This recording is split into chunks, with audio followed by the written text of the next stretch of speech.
saya Kak Musyafa Jua dari kelas 11 MIPA 6. Pada kesempatan kali ini saya akan mempresentasikan materi saya yaitu pada nomor 6.2 tentang pemanasan global. Yang pertama, apa sih itu pemanasan global? Pemanasan global itu adalah peningkatan suhu atmosfer bumi yang disebabkan oleh efek rumah kaca.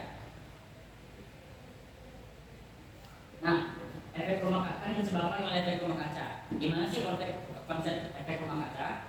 Rumah kaca itu dirancang untuk menahan sinar matahari sehingga suhu di dalam ruangan tetap hangat. Nah, konsep inilah yang diambil oleh bumi kita sehingga disebut efek rumah kaca. Jadi dapat diartikan efek rumah kaca adalah proses pemanasan permukaan bumi yang disebabkan oleh terperangkapnya radiasi matahari oleh gas-gas tertentu di atmosfer bumi. Berikut adalah video proses terjadinya efek rumah kaca.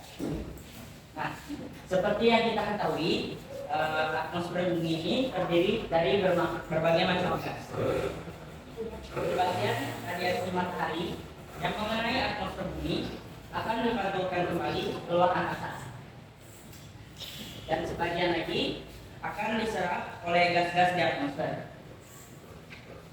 dan sebagian lainnya akan diteruskan sampai ke permukaan bumi. Selanjutnya, radiasi matahari yang sampai ke permukaan bumi dipantulkan kembali ke atmosfer, dan sebagian lagi akan diserap oleh bumi. Akibatnya, bumi memanas dan memancarkan radiasi gelombang inframerah. Radiasi gelombang inframerah yang dipancarkan sebagian akan diserap oleh gas-gas rumah kaca.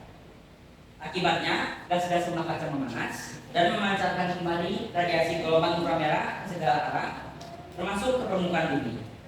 Keberadaan gas-gas rumah kaca inilah yang memerangkap radiasi inframerah sehingga terjadi kenaikan suhu bumi. Hal ini juga lah yang membuat bumi kita tetap hangat dan dapat mendapatkan sinar matahari. Nah, apa sih yang menyebabkan pemanasan global? Seperti yang saya jelaskan tadi, pemanasan global disebabkan oleh efek rumah kaca. Nah, efek rumah kaca itu sebagian besar disebabkan oleh aktivitas manusia.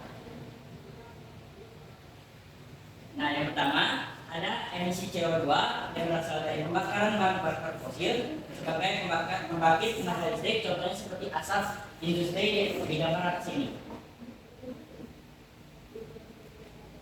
Lalu yang kedua ada emisi CO2 yang berasal dari pembakaran gasolin sebagai bahan bakar transportasi seperti mobil-mobil dan motor yang mengeluarkan asap. Yang ketiga ada CFC atau klorofluorokarbon. Dia contohnya seperti di kulkas, AC, ataupun di headspray. Lalu juga ada deforestation atau penebangan liar yang disertai dengan pembakaran lahan hutan.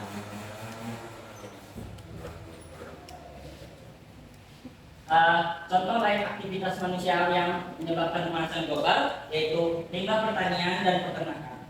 Napas dan kotoran hewan ternak khususnya sapi dan kerbau menghasilkan gas metana dan juga termasuk jenis gas penyebab pemanasan global. Lalu juga ada boros penggunaan listrik.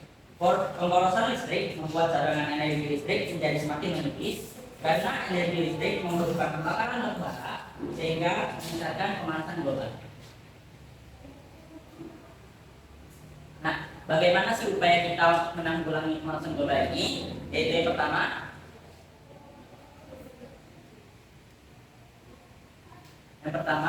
ada melakukan penghematan listrik, yang kedua ada reboisasi, dan ketiga hemat air. Sekian presentasi dari saya. Terima kasih.